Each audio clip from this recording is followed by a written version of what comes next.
The air in the sword grave was thin and cold, each snowflake a frozen whisper. Theo's boots crunched on the icy ground, the only sound in the desolate field of blades. He walked with a grim purpose, past the countless monuments to fallen warriors. A crushing weight pressed down on him, far heavier than the last time he had stood here. He understood now. The spectral resentment clinging to this place felt heavier because he now had more burdens to bear. He recalled his father's words from their last meeting, a grim smile touching his lips as their meaning finally clicked into place. A voice cut through the wind, announcing his arrival. Theo immediately dropped to one knee, formally greeting the great family head. Kyle Ragnar stood before him, dismissing the formalities with a wave. He began to list Theo's recent accomplishments with cold precision, from the mooching instructor to his own brother, Axion. Then came the master of the Rose Palace, whose execution was a direct result of Theo's actions. Julius continued, stating that wasn't all.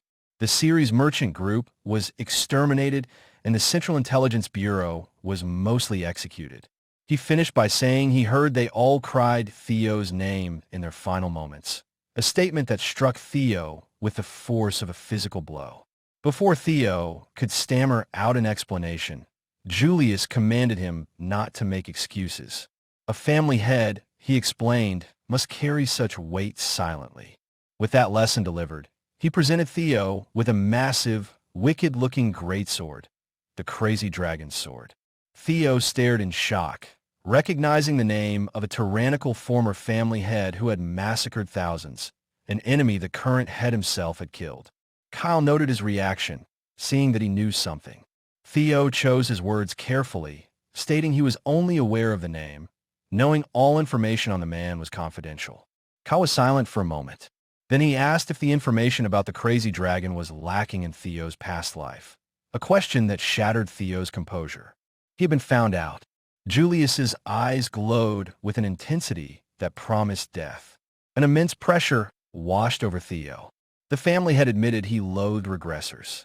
He saw them as greedy and foolish individuals who could change the world as they pleased, treating it like a chessboard they could flip over at any time. That was why he had resolved to kill any he discovered personally. Theo felt the pure, undiluted killing intent. This wasn't a test. This was an execution. He was stunned by the sheer power emanating from his father, who wasn't even a regressor. Kyle ordered him to wield the sword. If he could stand against its resentment, he would be acknowledged.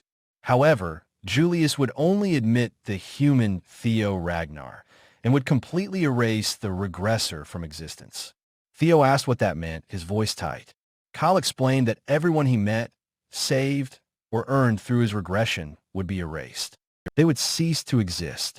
Theo clenched his fist, the shadow of his past life's failure looming over him.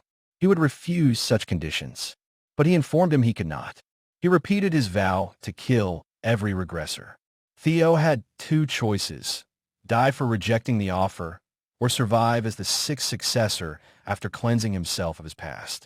The choice was his. Theo admitted he wanted his father's acknowledgement. However, if he had to earn it that way, then he would refuse with every fiber of his being. Julius attacked, asking if Theo took this position so lightly. Did he think he could reach this point without sacrifice, without determination? The blow sent Theo flying, the world painted in crimson. The gap in their power was still immense. Kyle declared that by being swayed by emotion, Theo was no different from the other aggressors. He struck him down again. He asked if Theo thought he could just regress again and escape. Theo pushed himself up, telling Kyle not to misunderstand. The reason he had come this far was to take responsibility and protect everything that was ruined because of him. If he had to throw everything away to be acknowledged, he would do it right now. The swords in the grave began to resonate with his power. He vowed to surpass his father. He launched himself forward in a desperate assault. Kyle effortlessly blocked the attack, his own power flaring. The sky itself seemed to crack under the pressure of their combined might. Kyle caught Theo's arm, but Theo used his new guardian's powers to maneuver through the storm of blades, landing a shallow, but meaningful, cut on his father. As the dust settled, Theo stood before a silent, colossal dragon spirit. But Kyle's sword flew at him, piercing him. He grunted, the impact rattling him to the bone. He landed on the ground, battered but standing. He was alive. His will had not broken. Julius admitted he hadn't expected Theo to fight back, as Kyle Ragnar appeared beside him. Kyle noted that Theo was unique. Every other regressor they had fought used others as disposable tools. Kyle agreed this one was different. A faint smile appeared on his face. A regressor who wielded his sword to protect. He admitted that he was interested in Theo's way. He then formally acknowledged regressor Theo Ragnar. He declared Theo the sixth successor. As a token, he bestowed upon him the crazy dragon's sword, which had belonged to his own father, a regressor like Theo. He remarked that they were both regressors but walked different paths. He was eager to see how different Theo's path would be. A brilliant light enveloped Theo. He was absorbed into a pillar of energy. He found himself in darkness, wondering where he was. The darkness gave way to a modern cityscape at night. He saw people at a bus stop, a completely alien sight. The view was utterly unfamiliar. He reached out a hand, touching a glass window. His reflection stared back, the face of his pathetic past self. Now, he thought with dawning horror, everything was truly over. He woke with a start, sunlight streaming into a lavish room. He sat up, groaning, wondering what that vision had been. A familiar voice asked if he was awake. It was his mother, smiling warmly at him. She noted he must have been tired, waking up so late. She asked if he was all right, a question he felt he should be asking her. She explained that Julius had carried him in unconscious last night, which had shocked her immensely. Theo realized with a jolt that the entire ordeal, the life or death ultimatum, had been a test. Just then, Evelyn entered the room, asking if the young master was awake.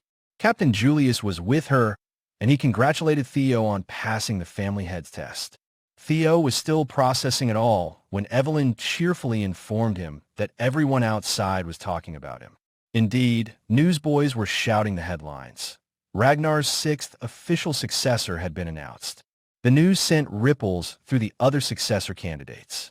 One pair found the new competition to be fun. Another, a woman standing atop a roof against a full moon, seemed intrigued. A shadowy figure in a wide-brimmed hat crumpled the news in her hand. In another snowy wasteland, a warrior in a tattered cloak stood alone. His subordinate, Ian, ran up to him, crying that the punk Theo had become the next successor.